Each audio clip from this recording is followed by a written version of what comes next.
You describe this thing that we all do where we become a yes person. What does that mean? It is when we almost lose an anchor inside of ourselves and we become a yes to the outside world. We become driftwood in the ocean, like we're going in whatever direction the wind is blowing us. And really, it's overwhelming because we don't feel grounded. We don't feel centered. We don't know how we're making decisions.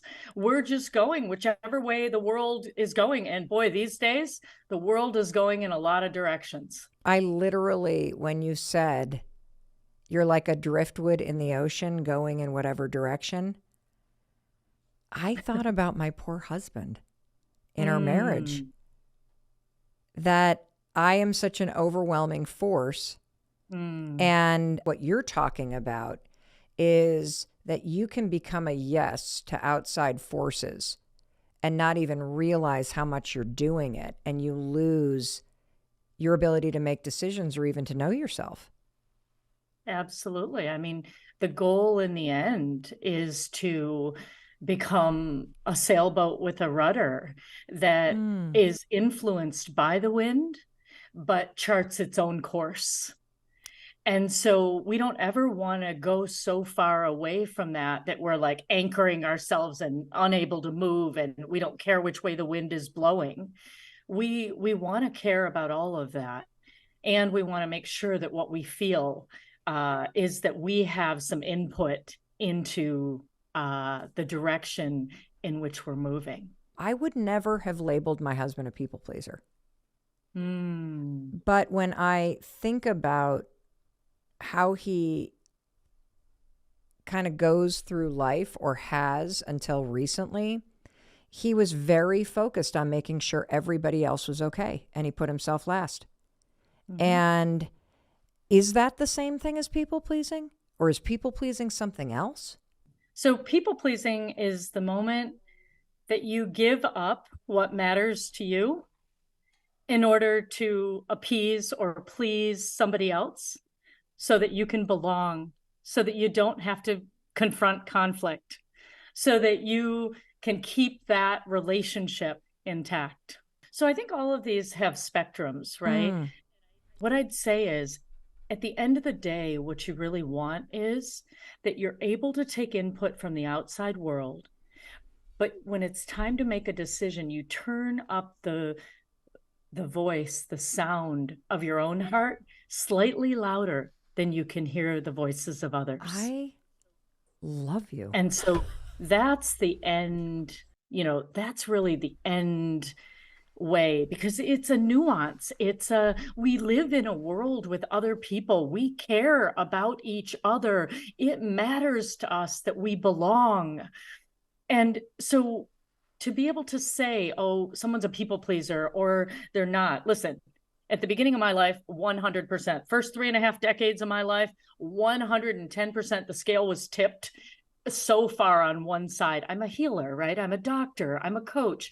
All of these come from that place. It's such a good intention to Yes. serve. Yes. But when it goes that far, at least what I learned about myself was that it came from a trauma early on in my life, right? Where I didn't feel like I belonged. And so if I didn't feel like I belonged or I didn't understand what I did wrong, then later on I will almost overcorrect in my life to make sure no one sends me, it was me being sent away with my grandparents when I was really young. And I didn't understand why am I being sent away? For my parents, it's an act of love. But to a child, it felt like, wait, why am I the one being separated?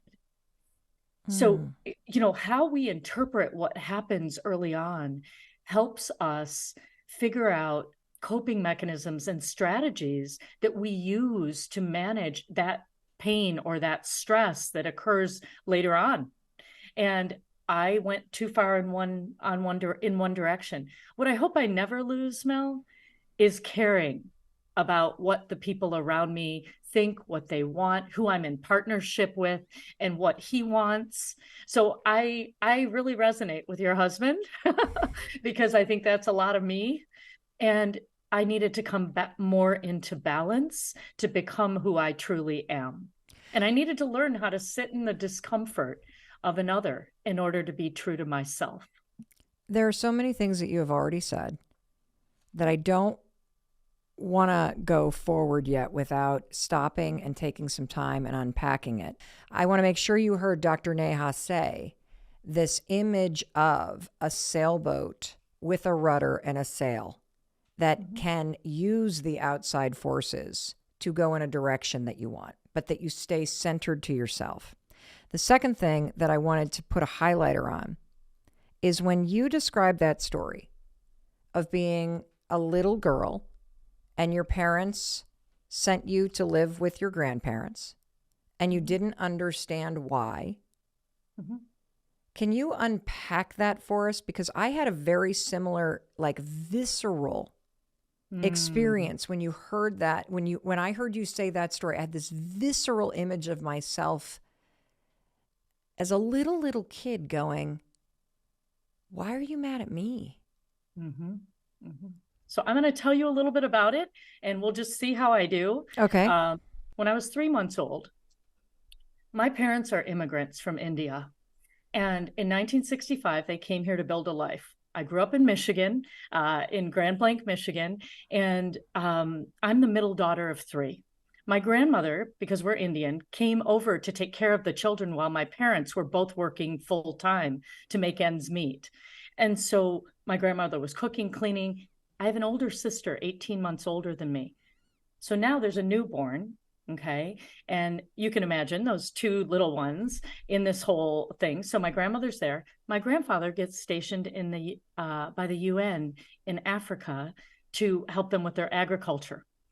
He calls my grandmother and says, I know Neha's 3 months and Rithu's 18 months, but I need you here. I'll do the work of the United Nations project, but I need you to do the social world, which you do so well. My grandmother scooped me up, had a talk with my parents, scooped me up and said, I'm going to take Neha with me. You take care of Rithu. She's potty trained. I'm going to take Neha with me. We're going to have we'll have plenty of resources there and me, and everything's going to be great. And my parents thought, oh my gosh, how amazing. Right. Like she'll get the love of her grandmother who was going to be here taking care of her. So they sent me. Fast forward 2 years. And my sister and my mother came to pick me up. Except a 3-month-old didn't know what was happening, but a 2-year-old sure does. And so when they came to pick me up and brought me back, I didn't stop crying for more than a month. Wow. I would just wake up, I'd be crying. Where is my Nani and Nana? Where are they? And my parents, who were in their 20s, doing the best they knew how, moving to a new country, all of these things, were beside themselves with this 2-year-old who wouldn't stop crying. It took about a month. And I realized how stubborn I was, because when I was little, I would only call my dad in that time. I'd only call him, hey, you. I wouldn't call him dad. I was like, hey, you potty. Hey, you hungry. Hey, you. But it took about a month of his persistence. I have to give him credit. And I upgraded him to uncle. Wow. And I realized after about a month or two that no matter how much I cried, I wasn't going back. And so I better adjust to the environment I'm in. And I began to scan the environment. I mean, I knew what everybody wanted. My mom, my dad, my sister, the Indian community around me, my neighbors. And I became such a good child that when I overheard my dad later on wanting to, he just made a comment like, yeah, the second one was a girl too. Like I wanted a son who was an engineer. And then I heard my mom saying, wow, I missed my calling to become a doctor. I hope one of my girls becomes a doctor. Boy, Mel, my radar was so in tune to everybody else's needs. And the Indian community, in general, it's like, hey, so you're good at math and science? Are you going to be an engineer or a doctor? So this little girl grew up like a sponge, absorbing the external environment because inside me was too painful.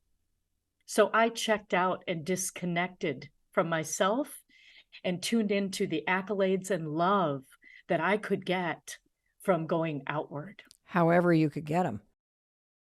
Hey, it's Mel. I want you to stop thinking about what you want and actually do something about it. What can you do? Jump into my new free training called Make It Happen. This training gives you the tools, it's packed with science, it comes with a free workbook. It's exactly what you need right now. More than 500,000 people are taking it. You have the power to change your life. Together, let's make it happen. All you got to do is click on the link in the caption, melrobbins.com/make it happen. It's free. I created it for you. Why wouldn't you take it? Don't miss out on the life you could be living. Let's make it happen together.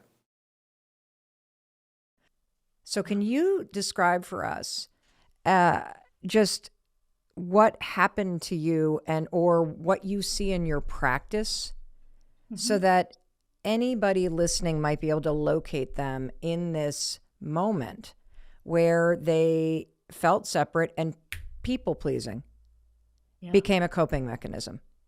Yeah. I remember being really young, about 7 years old. And, my dad's parents really never taught him about emotions. And so he has a temper that I write about in my book. So my dad's temper, I wanted to figure out why I was getting bullied when I was older. But it was people who were getting really angry and blowing up and telling me to do things. I think it's those moments that really create this experience where we are uncomfortable with other people's discomfort, or we feel as though we've done something wrong and we knee-jerk move into a mode of, how do I make this okay? How you show up as a leader today is determined, as much determined like by your childhood blueprint as your wardrobe at home influenced what you're wearing today. I want to help deconstruct the invisible connections between their past and their present moment experience. So I traced it back to being about 7 years old in a yellow kitchen, standing kind of behind a plant while my parents were arguing about something. And my dad got really mad. He picked up a plate. It was empty, but a plate, and he smashed it down on the table and it broke. And little 7-year-old, my mom said, "Neha, can you please go upstairs, honey? Can you please, I'd like to talk to your father." And so that was my cue to exit left.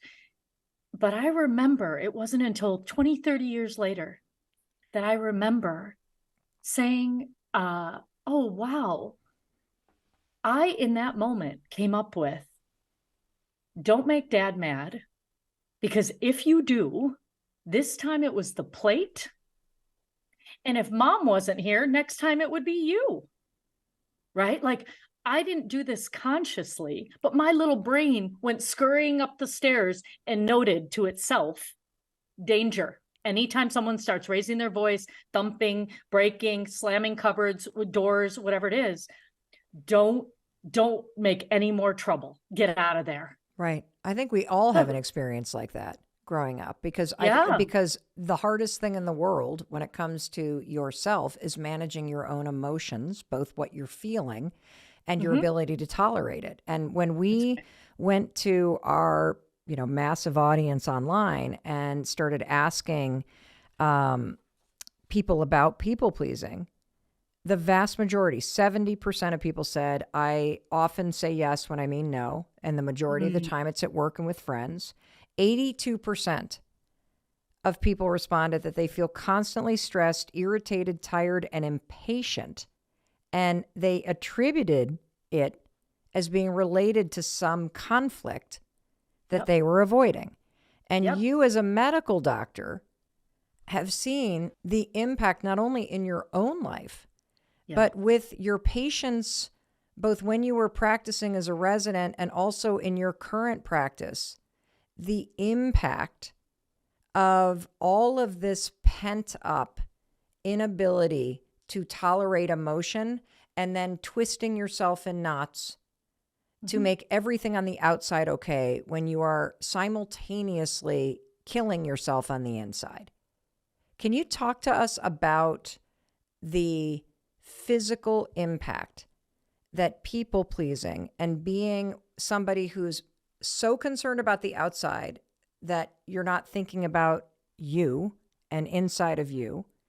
What is the physical impact of doing this over time to yourself? Always putting everybody else first. And here's some of the things that people said. I avoid conflict because I'm afraid of criticism, because I hate confrontation. That was a huge one. I hate confrontation. I just want to keep the peace. It makes me uncomfortable. It's just easier. Mm-hmm. Well, let me tell you, it's only easier short term. It's easier in the moment. So when you have you come to a decision point, am I going to address this, or am I going to not say anything about someone wearing shoes in the house, someone leaving dirty dishes in the sink every day? This is an everyday experience. What happens is, in the short term, you have a choice. If you choose to ignore it, you take the short-term high of not having to deal with it. It's just easier to do the dishes. It's easier not to say something. It's easier to go to their house for the holidays. It's just easier to say, I'll take the pager, or I'll do the summary of the report, or I'll handle the thing, or I'll pick it up, or I'll just say yes because I don't want to deal with the drama. So in the moment, you're like, okay, I know that this is not the right decision, because I can feel my resistance to it, and I can feel my kind of like, but then I just take it on myself because I think it's easier. But you, as a medical doctor, Dr. Neha, are here to say, no, something else is going on. What's going on? Well, you're taking the short-term high, and you're going to end up with the long-term yuck. Okay. You're going to end up with looking yourself in the mirror saying, does everyone think I'm a magic fairy around this house? Like nobody else does anything. So what happens is, Mel, if there's a conflict between you and I, and it's between us, and we ignore it, it grows bigger. It doesn't go away. We think we've just avoided it. It actually grows bigger, and it changes location.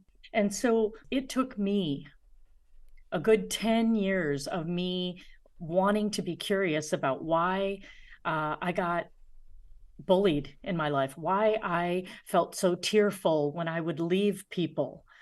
All these curiosities led me down the path of exploring my childhood, which gave me the answers of what the unhealed experiences were for me that I needed to heal in order to, in the present day, feel more connected, be able to talk about these stories without crying, right? And sometimes I do get tearful. Okay, so there's something here, Mel, that I want to say is underpinning a lot of people pleasing. And it's that we don't really teach our children. We weren't taught, and oftentimes because our parents didn't know themselves, how to handle disappointment, how to handle discomfort, an underlying sense of unease in our bodies. And whenever we get physiologically or biologically, we feel uncomfortable, our body starts talking to us, we do anything we need to make that go away. Every single human being has that experience at some point in their childhood where you're like, scan the environment. And now, based on what's happening outside, I got to become or behave or do something in order to remain safe, or to be seen, or to get the love, or to just get them off my back. And is that the heart of people pleasing? And maybe I should ask you this: what is people pleasing? What is it? Is it a personality? Is it a coping mechanism? What is people pleasing? The way I think of people pleasing is it's a behavior that we use in order to feel safe and belong. I became an engineer and a doctor, and I blamed my parents, like, oh, my parents made me do this, until a very smart coach once said to me, really, Neha? who applied to engineering school, who did all the problem sets, who took the exams, who did the 36-hour shifts in residency. I'm pretty sure it was you. So you want to tell me what you wanted more than they wanted? Like, you're the one who did it. And in that moment, I was like, oh, I wanted to be seen. I wanted to be valued. I wanted to be loved. I wanted to be recognized in the Indian community and in the world. I wanted to be of value, and I didn't want anybody to send me away again. Mm. So it's a safety thing. It's subconscious. Of course, I didn't know it at the time. But boy, this is the value of going back and understanding the blueprint of your childhood, of understanding the decisions you made to survive and to adapt and to adjust to a world you didn't yet understand. Is everybody on the planet a people pleaser? I think what I would say is I think everybody has had the experience of giving up themselves in order to belong to another. You know, um, I'm thinking it's Gabor Mate who speaks about authenticity over attachment. That sometimes we choose attachment over authenticity, Mm-hmm. and that we give up who we really are if we know that consciously. If we know who we are, we give it up in order to keep the relationship, stay attached, be part of a group. I Yep. went to med school. Yep. So yeah, engineering and med school, absolutely. I did it. Now I can see that I did it with those underlying subconscious Mm. intentions. Mm-hmm. I went to engineering school because I was good at math and science, and because I heard my dad say that one day in the office. I was walking by, he had no idea I heard him. And then the second piece is the Indian community and my mom revered doctors. My mom missed her calling. And I think that's a bigger piece underneath here, which is when you don't know, when you're not anchored to what you value and who you are that driftwood in the ocean. And I want to go back to what I said at the very beginning, which is that I'd never thought about my husband, Chris, as a people pleaser because I consider myself a people pleaser, not anymore, but that in the past, for probably almost 50 years, I was actively trying to make sure nobody was mad with me and actively trying to avoid conflict and actively scanning the environment and saying yes when I meant no, and not really good with boundaries and feeling a lot of anxiety and a lot of resentment and all of that kind of stuff. And so my experience of people pleasing was on the type A end and on the you are actively engaging in something to manipulate the way other people respond to you. That's what you're doing. And I got it. And I never thought about my husband on the spectrum of people pleasing. And so I have learned about my husband that he was like so many people, and perhaps you listening, he felt like the forgotten one in the family. Nobody was there to pick him up. Everybody was too busy to come to his games. He's got story after story after story. Just a couple weeks ago, his mother was reflecting with tears in her eyes about how poor Christopher, we put him up in an unfinished attic in a crib, and that was his room because we didn't want to hear him. When you said driftwood floating in an ocean, I had this visceral experience that that's what my husband must have felt like for years. And so disconnected from himself because his experience was it didn't matter what he said. It didn't matter what he did. Nobody was coming. It didn't even matter if he was crying. Correct. Because he was up in the crib in the attic. Correct. The function of your brain is to help you seek pleasure and avoid pain. Very basically. It's like this amazing, incredible tool that helps keep us safe in the world. Seek pleasure, avoid pain. And so since we were little, if we were told things like, go in your room and don't come out until you have a smile on your face, right? We're told things that when we're feeling unhappy, disappointed, when we express it, when we say it, it's wrong, it's bad, don't go there, and it's not welcome in this household. We grow up believing that we need to fix it. We need to fix it in ourselves and fix it in the environment, because who knows what's going to happen if we don't.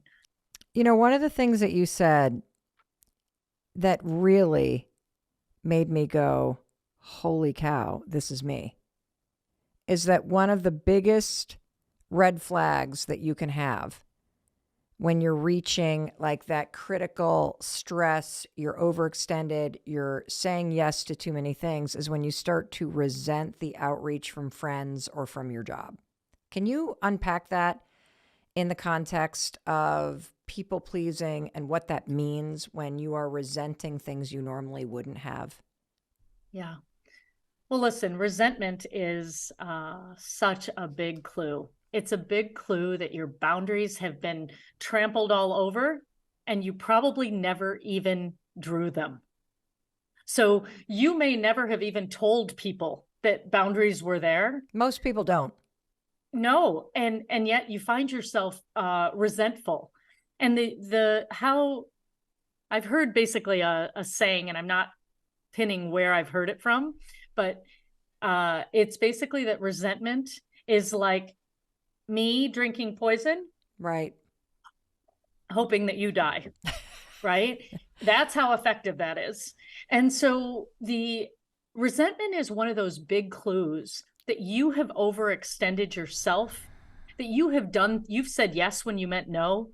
You've given people parts of you that you wanted to keep for yourself, whether it was your time, your energy, your expertise, your care, whatever it is. So you want to really ask yourself in those moments, wow, first of all, how does resentment show up in my body? What's the way that I am aware right now? Is my stomach sinking? Do I feel weak in my knees? What is happening? So the first thing you want to do is decipher how you know. I can tell you how it is for me.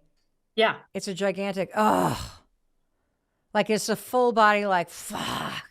Yeah. This shit again. Like, it's like, what? It's like a full thing that I Yeah. feel. And the other thing that I've come to learn, this is why it was like a huge thing, like, oh my God, you're overextended, is that it is also a sign of a broken process or a broken system that you're in, something that needs updating, leveling up, some communication pattern that's broken. Like, it's something outdated that needs leveling up. And when I think about it that way, Dr. Neha, I don't make it personal like an attack. I'm able to go, oh, I'm really resentful right now over this, and I'm kind of stupid to be, so something must be broken that needs attention.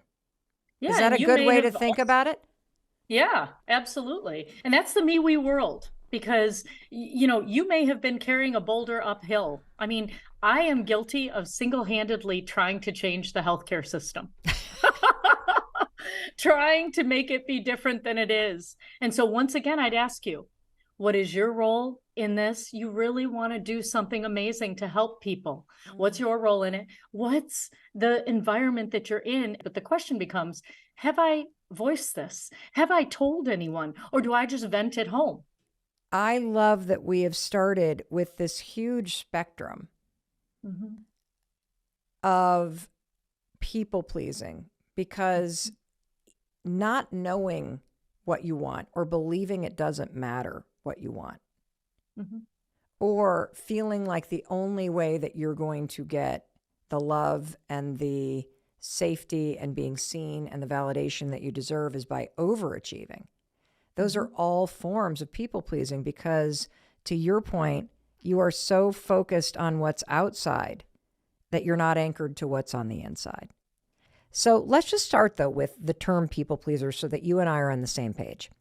People pleaser refers to a person who just has a strong desire to please other people, even if pleasing other people comes at their own expense. And if you struggle with people pleasing, I certainly used to. I mean, those of us that were parent pleasers, we grew up to be people pleasers. And so if you struggle with this and you often feel like your own wants or needs don't matter, or you tend to bend yourself into knots around other people, or you find yourself having a really hard time just being yourself or saying what you really want to say, you're not alone. And you're going to get all kinds of awesome tools today. And the other thing that's interesting about the research that we did to prepare for this episode is that people pleaser, that's not a medical term. That is not some sort of diagnosis that psychologists use. That is simply a way that we describe casually this coping mechanism that we all engage in order to keep the peace, in order to fit in order to feel love. There are 4 takeaways that I want to give you really quickly, and then we're going to go to Janet's question. Number 1, every human being is a people pleaser. Everybody. Unless you're some narcissistic jerk or you've got some other neurological condition that prevents you from truly bonding with other people, in order to get through life, you have to make other people happy. You have to, for example, put your boss's needs ahead of yours if you expect to remain employed. It is what it is. Your spouse and your kids, they come first at time. Your parents, when you were little, you wanted to please them. And there are times where you need other people to be happy with you. Like when you're at the DMV, that clerk that you hope does you that quick favor, you better make sure that they're happy with you. Or the person who's throwing the big party in Cabo over spring break, definitely you're a people pleaser around that person. I don't blame you. You want the invite. That's the big takeaway. You're not the only one that struggles with this. Second takeaway, you're never going to get rid of people pleasing entirely. I wouldn't want you to. You can't, because some level of people pleasing is necessary in life because relationships are a give and take. And what we're going to talk about today is the balance. How do you balance other people's needs and your own? Third takeaway, people pleasing is only a problem if you do it by default. So if you're the kind of person that is so focused on other people, you don't even know who you are anymore. You've been neglecting your own needs or silencing your own voice, or you constantly feel like a doormat that everybody walks on. People pleasing is definitely a problem for you. And this is something that I want you to get ahead of because I want more for you. You're going to get more out of your life when you're more self-aware about when you start putting other people first and abandoning yourself. And so today I'm going to probably make you pretty shocked at how prevalent this is for you so that you can start making different decisions moving forward. And that leads me to the 4th takeaway. You can take your power back. My mission today is to help you understand the topic, gain more self-awareness so that you can interrupt this pattern and you can create a different pattern, which is making conscious decisions in your day-to-day life that truly empower you. Because you can learn how to consciously choose when you are going to put other people first and when you're not, and you're going to put yourself first. So let's start with a question. This one comes from a listener named Janet.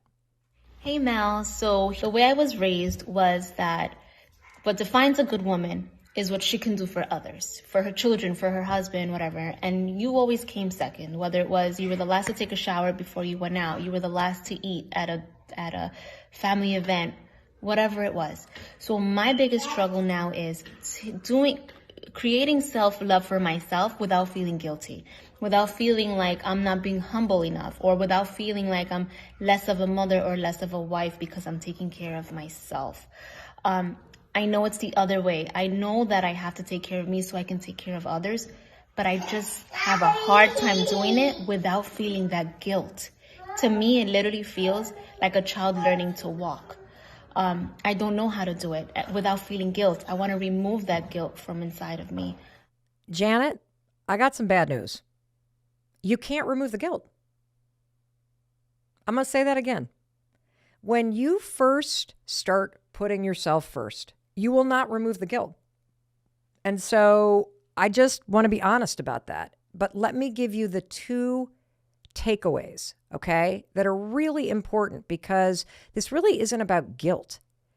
This is about you defining for yourself what it means to be a good wife and a good mother and a good person in your eyes.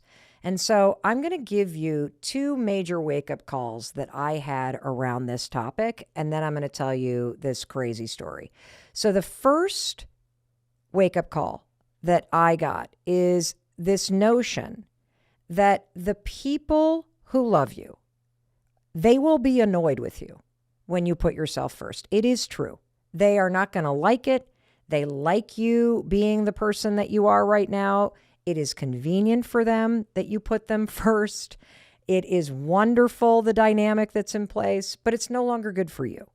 So just expect that the people who you love will be annoyed or disappointed or upset when you start putting yourself first. But they're still going to love you. It's not an either or thing, and I'll explain more about that. And second, this is a huge wake-up call. What if the guilt doesn't go away? What if guilt is actually a good thing? What if guilt is super healthy to feel right now? In fact, that's what I believe.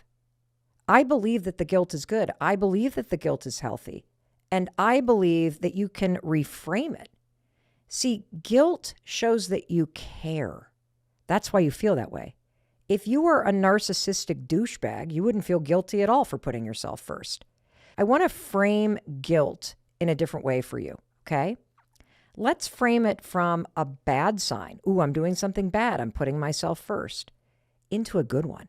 Stop seeing guilt as a bad thing because you're not doing anything wrong when you put yourself first. Start seeing guilt as a good thing. Guilt is a sign that you're breaking free of this people-pleasing habit. You feel guilty because putting yourself first is just a new feeling.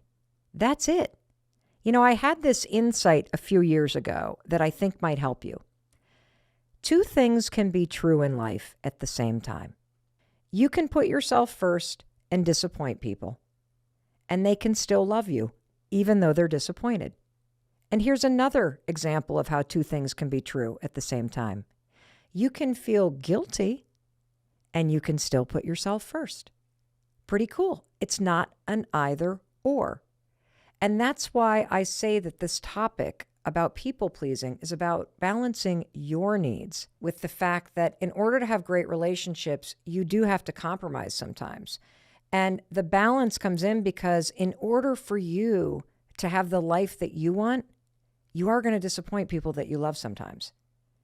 I experience this all the time. I'm 54 years old. I still want to make my parents happy. Why? Because I love them. And because that's what I've always done.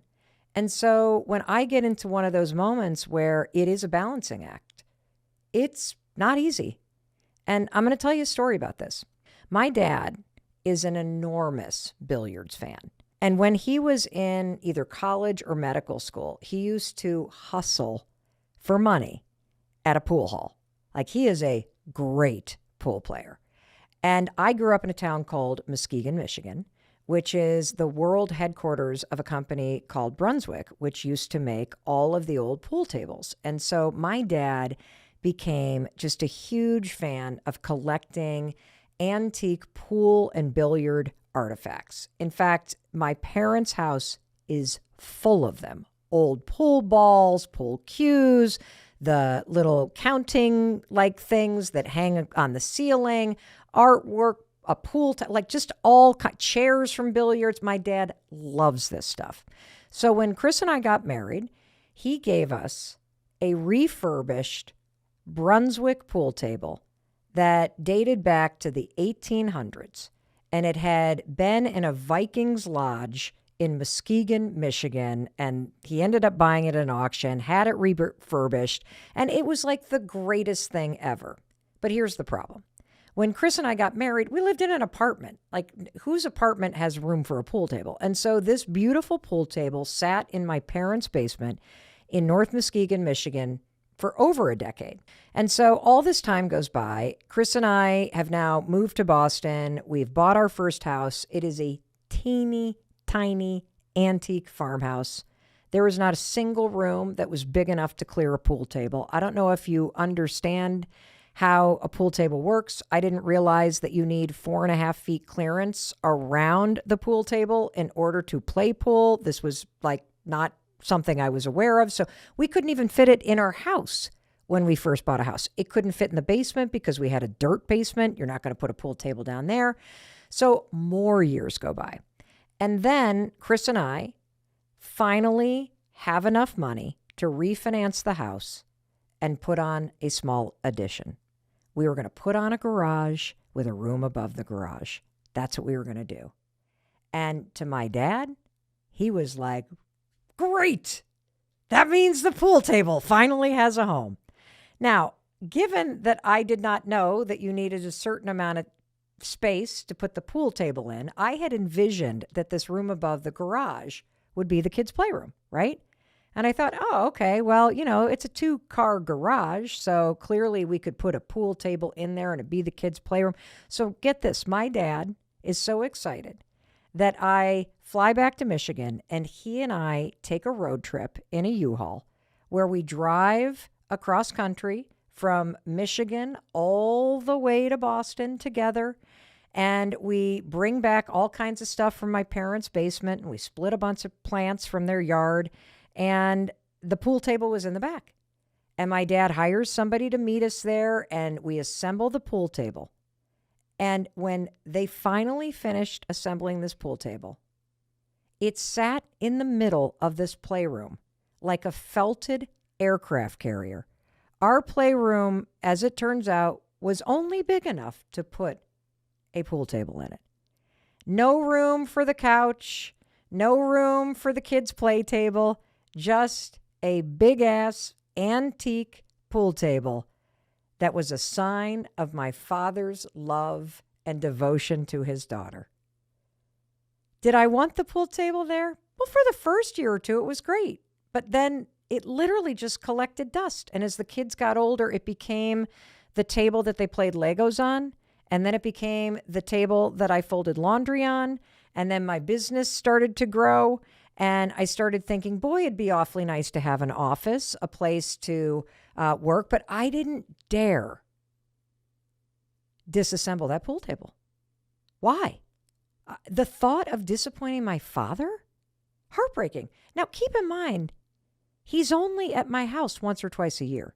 So we're talking maybe 4 or 5 days out of 365 days is the man going to see the pool table.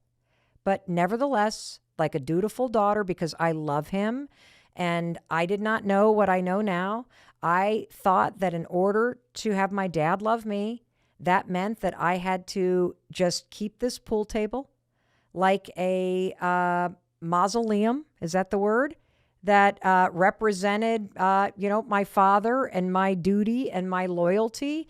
And as my company began to grow, we put plywood on top of the pool table and we worked on that. And then finally I thought, what the hell am I doing? I am a grown-ass woman. I need to disassemble the pool table. My dad will understand. I will assure him that the second that I am successful enough to add on to this house again or do something else, the first thing that I will do is build a room where we can put a pool table. I wish I had more money. I wish I had a bigger house. I wish I had one of those great rooms that people have that you could launch a cannon through. But that is not my life, and it is not what my needs are. And in order to put my needs first and my business first and for my kids to have a place to be able to be too, I can't have this felted aircraft carrier in the middle of this room. I need to take the room back. And so I'll never forget this day. I picked up the phone to call my dad. And when I heard his voice, I immediately started to chicken out. Hey, Mel, what's up? Hey, Dad. And of course, I talk about nothing. And my stomach ache is churning and I'm starting to feel stress diarrhea coming on. And finally, I'm like, okay, God, Mel, 5, 4, 3, 2, 1. You're not 8 years old anymore. You just feel like you are. And I'm like, Dad, I got to talk to you about something. He's like, yeah, what's up? Okay, so the pool table you gave us. Yeah. How's it going? You guys love using it. Like, I'm so happy. Your brother, they just moved into their house in Chicago. And so the table that I gave them, it's in their basement. We played last weekend. My heart is sinking in my chest. This is not going according to plan. So I take a deep breath. I said, Dad, yeah, about the pool table. My business is growing so fast. I really need a place for the people that work for me to come and work. Oh, great. And they're going to love playing on the pool table too. Like, the cool offices all have pool tables and ping pong. Dad, I don't have enough room in the room that it's in. Oh, well, it could go in the living room. Like if you got, Dad, I like it just can't because the living room's not big enough. So what are you saying, Mel? Well, what I'm saying is I was going to hire the guy that you hired to like level it and put the slate in to come back and lovingly like take it apart. And I was going to store it in a really loving way until I have a place for it. Silence. You want to know how I felt in that moment? I felt like the world's worst daughter. I felt like an ungrateful piece of shit. Because through the silence, I could feel my dad's heart sink. And it was a really hard thing to do. And that's why I say this is a balance. Like it's so easy to say on a TikTok video, just say no. When it's somebody that you love and you know that you're going to disappoint them, that's not easy. And you can still do it. And what's interesting about that moment is it didn't feel like this victory. It didn't feel like, yeah. There was this residue there because I knew that he was disappointed. And I was disappointed too. I wish I had a bigger house. I wish I could accommodate this beautiful gift. I wish that I had a basement that it could go in. I wish I lived closer to them. And so all of that emotion came crashing in that moment. And that's why I'm going to keep on saying, learning how to balance those moments when you know that your decision that is truly best for you and what you need is going to disappoint someone. Remember that two things can be true. You can do what's right for you, and you can have somebody be disappointed in you. And you can know that deep down, they still love you. I mean, people that you love disappoint you all the time. All the time. And you still love them. And it's a real art to learn how to be in those moments with grace and advocate for yourself and still hold space for somebody to be upset with you or disappointed in you or sad about it. That's what that moment was.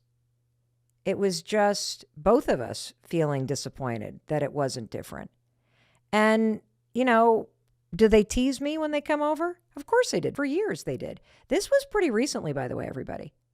So I'm just remembering back to the fact that when I released the 5-second rule book, it was 2017, and I self-published that, and we did all of the internal layouts. Do you know what I used that pool table for? It was our creative desk where I laid out the entire design of the 5-second rule book. So I'm talking less than 5 years ago, everybody. I had this conversation with my father. And whenever they would come visit, they would walk in and they'd look in the direction of where my office was and nice pool table. Or every time I would say, yeah, I'd love grandma's table from the kitchen. And then my mom would, say something snarky like, oh, is it going to end up in the basement with the pool table? You sure you want it? And you know what? They're allowed to say that. They're allowed to be disappointed. They're allowed to call me out on that. And I have to create space for them to have their feelings. And I also believe that that's one of the things we don't talk about a lot in relationships and people pleasing. Like you think when you're people pleasing, it's all one way. It's not. It's a give and a take. If you want other people to make room for the very real emotions that you feel and the reason why you need to put yourself first in certain circumstances, then you got to show up and hold up your end of the bargain and make room for their feelings of disappointment and confusion and sadness. And just know that when somebody is given the space to process it or to make a joke or say something snarky, because let's face it, do you know what's underneath that snarky comment? Oh, is it going to end up in the basement like the pool table? It's hurt. It's sadness that's not processed in a healthy way. And so just keep in mind that yes, when you start putting yourself first and when you start making decisions, you will disappoint other people. Give them space to feel that and know that they will still love you. They do, even if they don't express it in a constructive way. And also know that you can feel guilty. I sure as hell felt guilty. And you want to know what? I still feel guilty, even though it's not my fault. And I feel so guilty that, you know what? Now that we're here in Southern Vermont and I've built this dream house of mine, I made damn fucking sure that in the barn, you better believe there's not only space for that pool table, I built a barn so that we could put the pool table in there. So Dad, I know you're listening. You get your ass up here because I'm going to beat you in a game of pool when you do come, okay? And I can't wait. And yeah, I still feel a little guilty. Why? Guilt is good. It means I care. And it means I am expanding my capacity to live in that balance, to do things that really work for me and know that that is not going to work for some other people. And that's okay. That's what it's all about. Hey, it's Mel. And you know what? I want you to stop thinking about what you want and watching videos on YouTube and actually go out into your life and do something about it. Because action is the answer. And the first action you should take is jump into my brand new free training. It's called Make It Happen. This training gives you the tools to go from thinking to doing. It's packed with science. It comes with a free workbook. And it's exactly what you need right now. More than 500,000 people are taking it. And the fact is, you do have the power to change your life. And I want to help you. All you have to do is click in the link in the caption or go to melrobbins.com/makeithappen. It's free. You jump right in. I'm going to be your coach. I created it for you. Why wouldn't you take this opportunity to make your life better? Go do it. Do not miss out on the life you could be living. Let's make it happen together. We're asking the big questions today of you. What do you want your life to look like? How nice would it be if you had freedom? You were free to work when you wanted, where you wanted, that you took the time to design your life to work for you. And for those of you that have never thought about this before, you always thought, okay, I just got to get a job. I got to get a job. We're unpacking a concept called unbossing yourself, because I personally believe this is all mindset. It's all mindset. And you've got two strategies to unboss yourself. But before we get to those, I want to go back to the story, because you had this wake-up call. You're like, whatever these dudes are doing to make money online, I'm figuring this out. Yeah. Because I am not free if I work for somebody else. And I really see and have a taste of what they have. And now I want to figure it out. And so takeaway number one, everybody, pay attention to the wake-up call. Takeaway number two, yes, you can sort this stuff out. And takeaway number three is, what did you do next? So that's when I started to think, what could I possibly do? How do I need to unboss myself? How do I need to think in order to step into what I want? Got it. So I really did start with my mindset. So this concept of unbossing, really understanding that you could lead yourself and you do not need anybody else to tell you what to do, make the decisions for you, or lead you. So once you start to think, okay, how can I lead myself?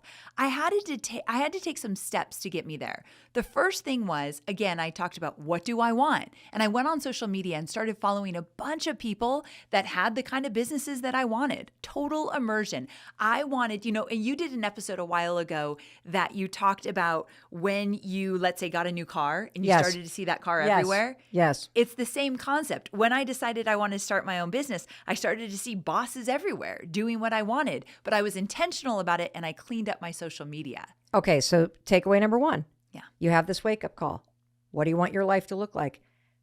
Get serious about curating your social media right now so that you are immersed in the world that you want to step into. That is step one. That is what a leader does. That's what you're going to do. We all have boards of advisors. We all call experts. Like I call Amy on speed dial when I need help with marketing. You're going to do social media and you're going to use social media in a very intentional way to start to create that community and that mindset around you.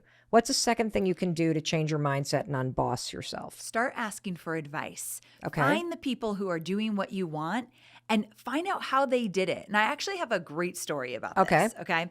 So when I was still at Tony Robbins, I knew I wanted to create courses and help people do their marketing and build businesses down the road. I wasn't ready for it yet, but I knew I wanted that kind of business. So I went online and I found a bunch of people doing what I wanted. And there was this one woman who absolutely had the kind of business I wanted. I did not know her at all, but I watched her online and I thought, that's the kind of business I want. So I went to her contact page on her website, wrote her a little email and said, listen, I know you don't offer this, but can I pay you for an hour of your time? I just want to ask you all about how you built your business. I'm new to all of this. I don't even know where to start. Will you share some insight with me if I pay you? And she said, yes. Wow. Yep. So you got to ask. You got to ask. And here's another way you can do it, because you're probably sitting there. Notice you have a employee mindset. Yes. We're like, but I don't have any money to pay. Amy's got money because she works for Tony Robbins. No. That is not the mindset. You are not a loser. You're a winner. All of these people that you follow have likely done a podcast interview or a YouTube video, or they've written a blog post. Yes. And all the advice is in there. And another way that you can get people to respond to you is you can present them with some challenge that you're facing and say, could you give me, like, I need some help making a decision. I'm facing this challenge. Here are 2 or 3 things that I'm thinking about doing. Which would you advise? Because then you've done the work. You've thought like a boss. You haven't come to somebody to solve your problems. So that's another way that even if you're working for somebody else, unbossing yourself is a mentality. Don't expect your boss to solve your problems. It's not their job to solve your problems. It's your job to come up with the solutions to recommend for the problems that you're facing in whatever your role is. And so that's a way that you can take this philosophy into your current job while you figure out what you want to do. Yes. So you stuck with this job and you chipped away at the job while you changed social media. Yes. And you started asking people for advice. You started chipping away at learning things. What else did you do in order to kind of step by step march toward building something you had no freaking skill or experience to do? Yes, I had to get unreasonable. And by the word unreasonable, I mean, I had to start thinking in ways that I had never done before. And so, like with the call with that woman that said yes, like I was still at my office. I had to crawl under my desk because the walls were thin. I didn't want anyone to hear me at my lunch hour. I'm whispering to her on the phone, like, how did you build your business? What did you do? And she's whispering back to me. And I'm sure she thinks that's weird that we're whispering, but I needed to make it happen. So I had to start putting myself in places that I was way out of my element because I wanted something bigger than my life at the moment. Now, how do you keep that present? Because I think this is what separates people in life. Yes. We all want it. Who doesn't want to make $1 million? Who doesn't want freedom? Who doesn't want, to figure out how to make money online and check their balances while they're sitting on the toilet? I mean, who doesn't want to make money while they're sleeping?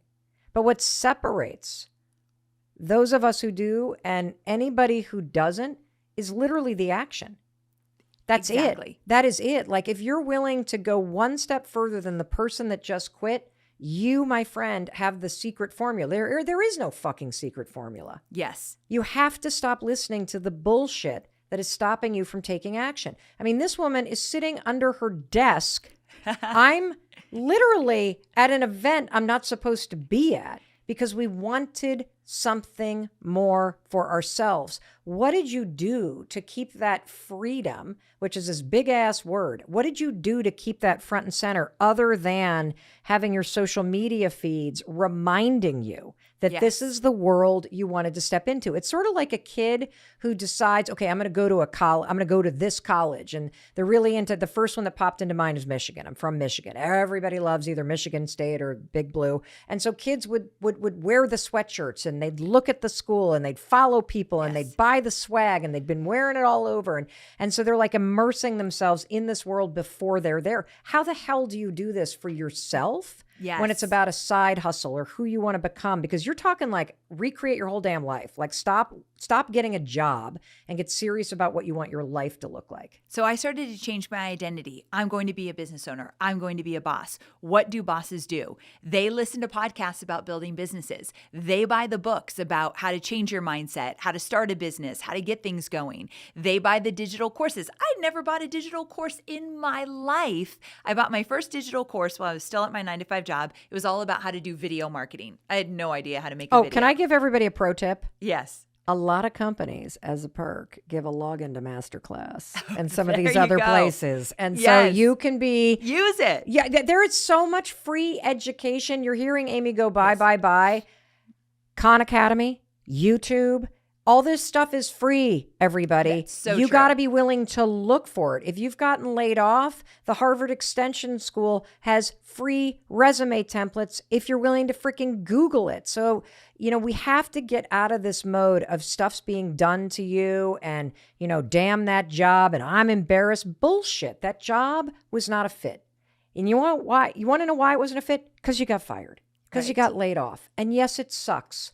But you get to decide now what it means. Are you going to pivot? And are you going to take this as a wake-up call? Or are you going to sit there and feel sorry for yourself?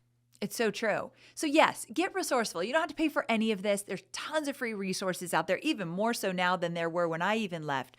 But I started to, again, total immersion, fuel my mind with the right things. But here's another thing I did. I started a side hustle.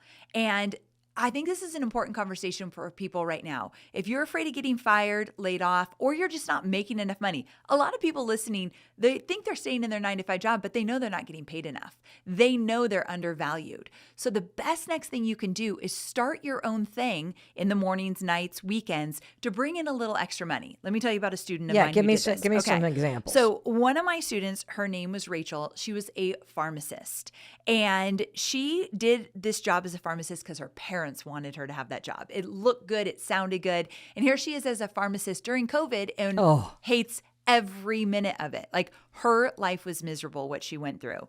And so on the side, she decided, I'm going to learn how to buy real estate. She didn't have a lot of money, but she said, I'm going to learn how to just buy a little bit of real estate and turn it into an Airbnb and see if I can make a little extra money doing that. So she researched, she started saving, she bought her first piece of real estate, and it did really well. And she told her husband, one day I want this to be my full-time thing. And he laughed at her like, no, you're a pharmacist. You're not going to do that. But she kept at it and she kept at it. She made $300,000 last year when she figured out how to get this real estate and get the money to invest and all of that, quit her pharmacy job and never has looked back. So is this somebody with a trust fund? No, not at all. Like this woman was scrappy. Let me tell you another story of someone who didn't have a lot of money. Okay. Because I know some Because people. most people don't have a lot of money. Like most people right. are paycheck to paycheck. Most people are like, that sounds great, but I got no money for a course.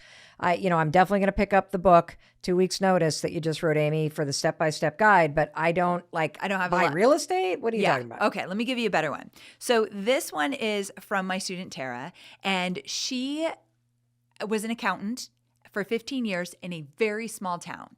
And she's a single mom, and she said, I need a raise. I'm not making enough money. She went to the company and said, I'd like a raise. And they looked at her with blank stares, like, that's not even in your future at all. And she realized, I've got to do something. So she was really good at making wreaths. She made these beautiful wreaths. Wreaths? Yes. Like you mean those round things that we Yes. hang on our doors? Yes, she Okay, made so she's really good at beautiful wreaths. wreaths. So I want to go back to something. Remember how Amy said you got to go through the sweet spot exercise. By the way, tons of resources linked all in the show notes on every single platform. Yes. But I want you to hear this. This is a person who has been told by people forever that she does a good job making wreaths. Yes. I know what you're thinking, everybody. You're thinking, Mel, I have a mortgage to pay. Mel, I have student debt. Mel, I am not starting a fucking business making wreaths because I will not be able to pay my bills doing this. Here's what I want to tell you. You have no clue what you're capable of. But what you're capable of right now is shooting down every single idea. You're putting all your energy into coming up with reasons for why not, why it's stupid, why you can't. What if you put half the amount of energy into why the fuck not? Yeah. Why not make wreaths?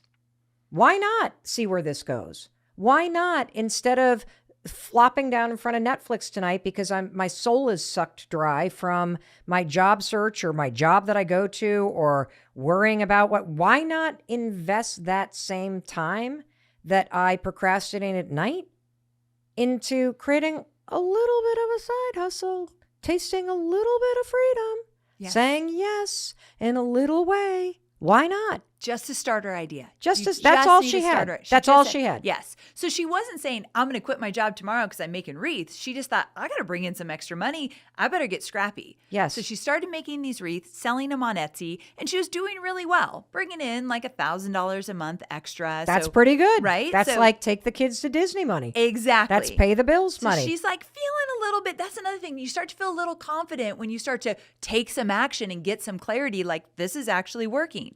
So what happened was her friends started seeing her make money on Etsy, and they were making crafts and they weren't making any money on Etsy. And they said, teach us how you're doing that. That's what I want to know. And that's where it started to click for her. Her starter idea was not going to pay the bills. However, she took action, got some clarity, started to listen to what people were saying, and they said, teach us how you're doing that. So she created a little mini course teaching other people how to put their crafts online and make money with Etsy. $100,000 later, this woman never in a million years thought she'd make $100,000 teaching other women how to put their crafts on Etsy. So how long of a period of time from the idea of, I could, because first it becomes, I want everybody to pay attention because I'm trying to open your eyes to the fact that your whole life can change because of one wake-up moment and the willingness to lean into something that you naturally do well or you're naturally interested in. I'm going to put an example into this in just a minute. But this willingness to lean into what you're naturally good at and other people compliment you on. I've never thought about it this way. Not so that it pays your mortgage, but so that it gives you a taste of freedom.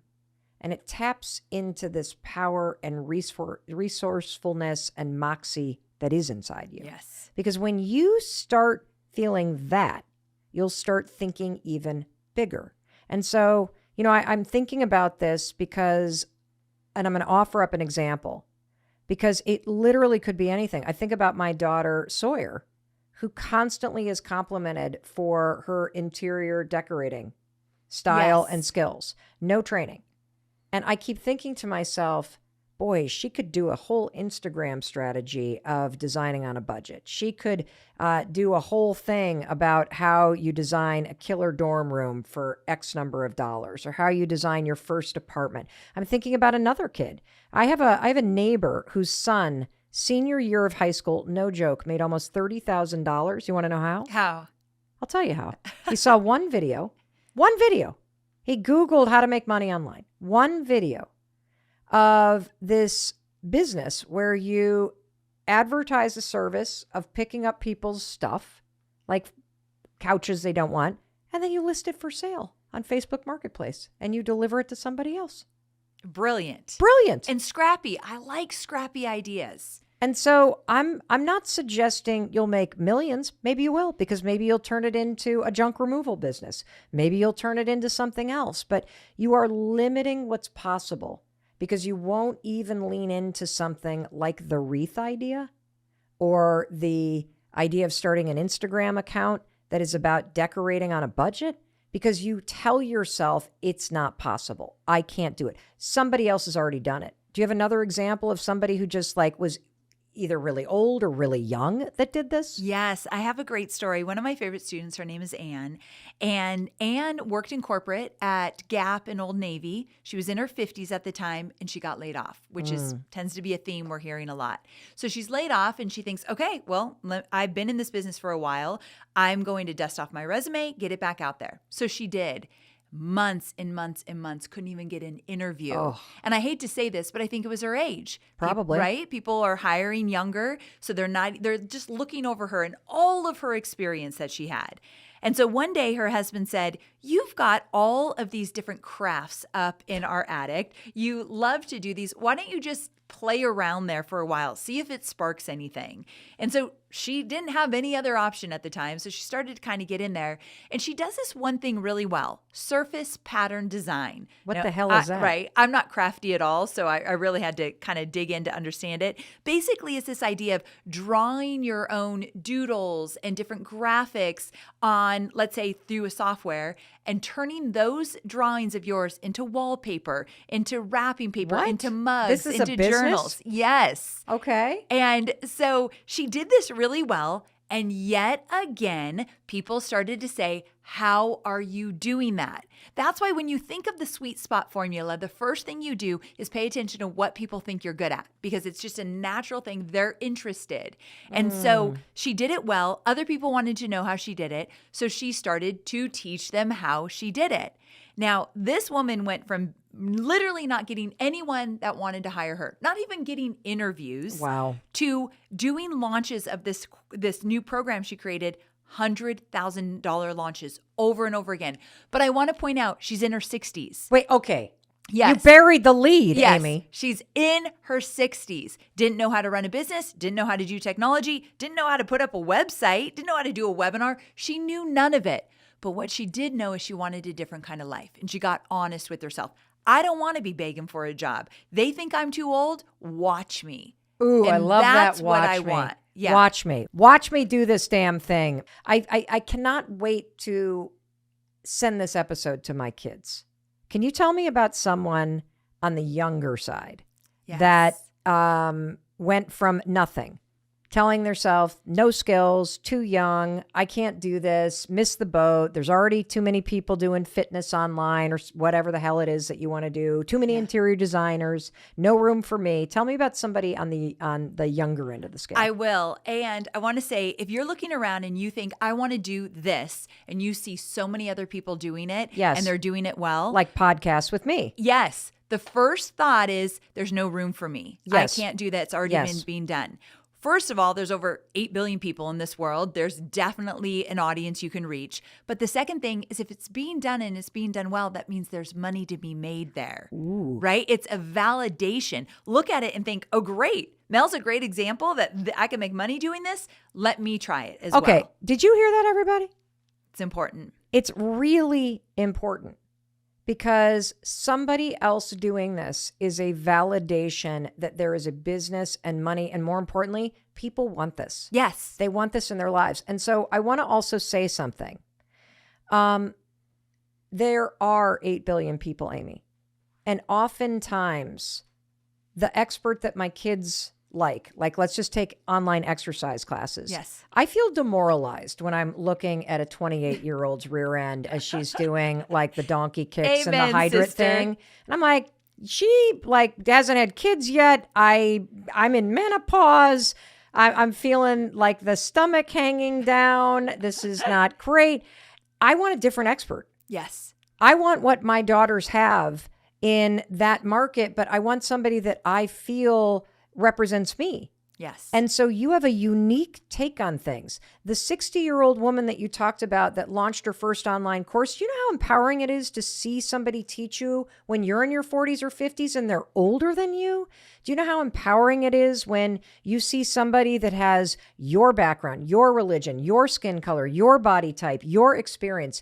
You are most qualified to help the person you used to be. Yes. And you will most inspire the person who sees themselves in you and your story. And so there are people out there, like when I think about the podcast market, and I saw there are 5 million podcasts on Spotify, 5 million alone. I'm like, it's already taken. What more? What could I possibly contribute? I know that's what everybody's thinking right now. It's already been done. Bullshit. You want to know why? It hasn't been done by you. Amen. That's it. It hasn't been done by you. You have lived experiences that nobody else has, and you have stories and insights that you share that nobody else will. And you only need a sliver of the internet to pay attention. That's the wild thing here. You don't need 100,000 customers to make money. A sliver of the internet. You get 10 customers. Let's say this, Mel, when I teach people how to create side hustles, let's say you have a $100 program and just 10 people buy that. You've just made $1,000 that you did not have. 10 people, that's all you need. So when you start to think this is too big, I'm too overwhelmed, I don't know where to start, you start with your starter idea and you just get into action. You know, I want to give a huge shout out to my kid's guitar instructor, Dave Wade. So Dave Wade, he has made a huge difference in our life. And he, you know, I was always barking about how he should do something more. He's a session musician, classical guitarist, plays on all these major stages. And he started a music school in Boston in the basement of a church. And it's slowly grown.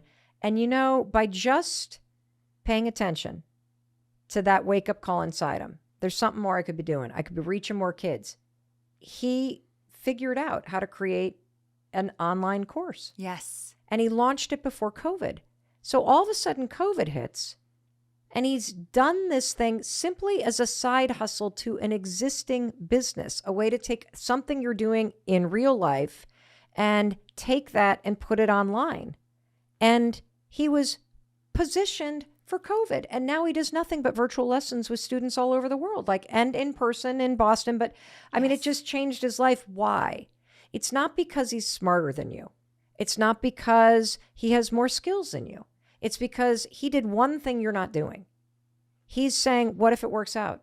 Yes. What if I just take this kernel of an idea and I lean into it? And I don't do it overnight, but I start chipping away at it. Sure, look for a job. Sure, work on your resume. Don't forget the fact that 85% of jobs aren't even listed anywhere, and they're gotten by networking. Yes. So make sure you're out there talking to people. There's another free tip. I want to take another question from Louise in the UK. Hey Mel, it's Lou from the UK. I have a question for you. I am no longer in my corporate career, and after 25 years, and I really want to use this time to do something that I'm really passionate about, coaching other people. I've got the qualifications. It's just the confidence that's stopping me. How can I get past the fear of judgment of others to really put myself out there and follow my passion rather than making myself go back to a corporate career that doesn't light me up? Thanks. Oh, Lou, it's your lucky day, man, because you got Amy Porterfield in the house. So how do you deal with the fear of rejection? What are people going to think if I'm selling my REITs? What are people going to think if I call myself a coach? Okay, so first of all, notice in that question she said, I'm qualified. And then she just brushed right over it. That's the thing. And then she said, how do I find the confidence? You don't. It does not start with confidence. You have to tap into courage first. And this is a mindset shift right here. Okay, stop. You don't tap into confidence, everybody. No. You're not going to feel confident is what you're saying. It's never going to show up in the beginning. Okay, so you got to tap into courage. So please explain what that means to Lou or anybody listening who's like, okay, I got my idea. I got the wreaths. I got the streaming online. I got the coaching business. Now I'm doubting myself. Yes, I'm looking for confidence everywhere. Confidence comes from a proven track record of something you want to do. You look and think, oh, I've done this, so I can keep going. You've never done this. She doesn't want to do what she did in her 9-to-5 job. She wants to start something new. That's uncharted territory. Yes. There's no confidence in that. So what she needs to do is first say, I'm going to find the courage to do this. Courage is taking the leap of faith, knowing everything I've done in my life, I've literally gotten to this point. I've overcome all of my obstacles. I'm alive. I'm here. She has a proven track record of being resilient, of showing up, doing the work. She said, I have the experience. I'm qualified. So we're going to tap into courage saying, well, then I'm going to create something new based on the fact that my track record is I can figure this out. You know what I love about this? It's a way to basically just whack self-doubt away. Because what you're saying is, all right, I don't know how to do this. I've never done this before. Not feeling that confident. Imposter syndrome is kind of coming up. I have the courage to try. Yes. I have the courage to keep going. I can tap into this thing inside me to say, I know I'm nervous. I know I'm this, but I'm going to fucking do it. I'm going to do it. Yeah. I'm going to do it. Exactly. And so that part is so important. We're not going to chase confidence anymore. The other thing is when I left my 9-to-5 job, I got home, my first day on the job, I'm in my kitchen at my kitchen table, kind of typing away and freaked out thinking, what did I do? And I started to make videos, and I would make these videos about marketing and funnels and all this stuff and publish them nowhere. And my husband would say, I see you making these videos, but you're doing nothing with them. Why not? And I said, I'm so afraid what my old coworkers are going to think about me doing this. They're going to see these videos where I'm not good on video yet, so I look like a mess. And they're going to think, who is she? She looks like a fool. Who does she think she is? She doesn't know what she's doing. So I didn't move forward in this dream I had because I was afraid of what they were thinking. And here's the truth. One, they're not even paying that close of attention. People are into their own lives. They're doing their own thing. And any opinion they'd have of me making videos is a direct reflection of their opinion if they could do it as well. They didn't leave their job yet. They're not going after it. So they're going to tell me all the reasons why I shouldn't or I am not going to make this work. Here's 2 pieces that I would add to that. Okay. Lou, if you wouldn't trade your life with them, Yes. why the fuck would you listen to their advice? Yes. That's number one. Because people who have not done what you want to do have no clue what it takes to get there. So stop looking in the rearview mirror. You're not heading in that direction. Second thing I want to say, the second that you decide that you're going to pivot your life, your social media is not for your friends. Yes, If that's you good. could get this concept into your head, your social media is not for your friends. Your social media is for you and your dreams and your self-expression. And it's meant to put something out in the world intentionally so that people who are looking for you and who need you can find you. That is what social media is for. If you want to share photos of your kids with your friends, text them to them. But when you get serious about making a pivot in your life, the inbound of social media is your board of directors. It's your board of advisors. It's the way that you do total immersion, as Amy just said, into who you're becoming. Your outbound, what you post, is meant to be something like a beacon that draws in the kind of people that are interested in this. And when you can get clear, it's not for your fucking ex-coworkers. It's not for your relatives.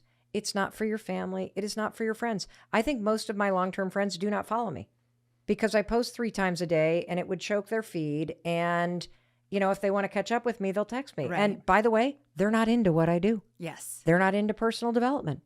And so why would they follow me?